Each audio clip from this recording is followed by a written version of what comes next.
Il y a 62 ans jour pour jour, Marilyn Monroe rendait son dernier souffle dans des conditions qui ont toujours interloqué le monde entier. Et ce n'est pas Tatiana de Ronay qui dira le contraire, le 4 août 1962, il y a 62 ans jour pour jour, le monde entier apprenait la mort d'une icône, Marilyn Monroe.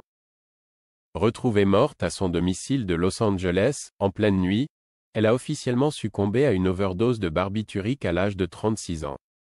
Sauf que, la mort de l'icône mondiale du cinéma, qui est aujourd'hui devenue un véritable mythe, a toujours suscité de nombreuses théories.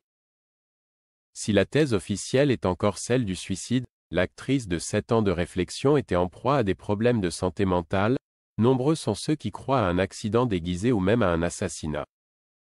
En juin dernier, l'auteure Tatiana de Ronay était invitée de l'émission Il N'y Kunevi dans la vie sur Europe 1.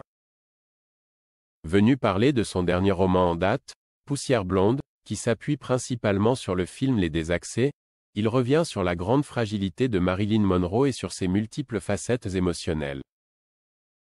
Pas étonnant donc que la journaliste ait choisi de l'interroger sur son intime conviction.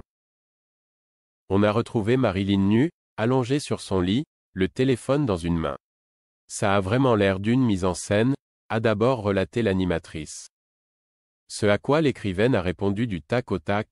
Il y a une dernière biographie qui est un peu celle de référence, celle de Donald Spoto, et qui dit que Marilyn Monroe aurait été victime d'une erreur médicale, on va dire par ces deux médecins qui ne se mettaient pas d'accord sur le traitement.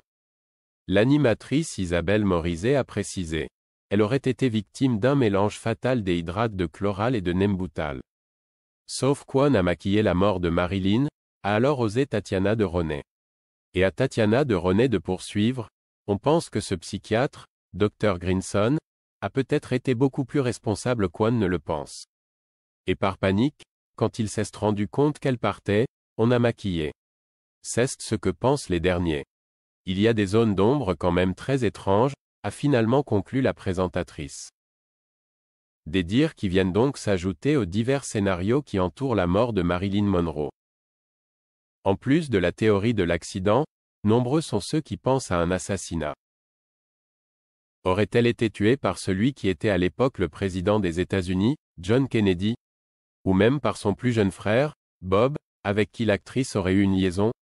Les rumeurs continuent d'aller bon train.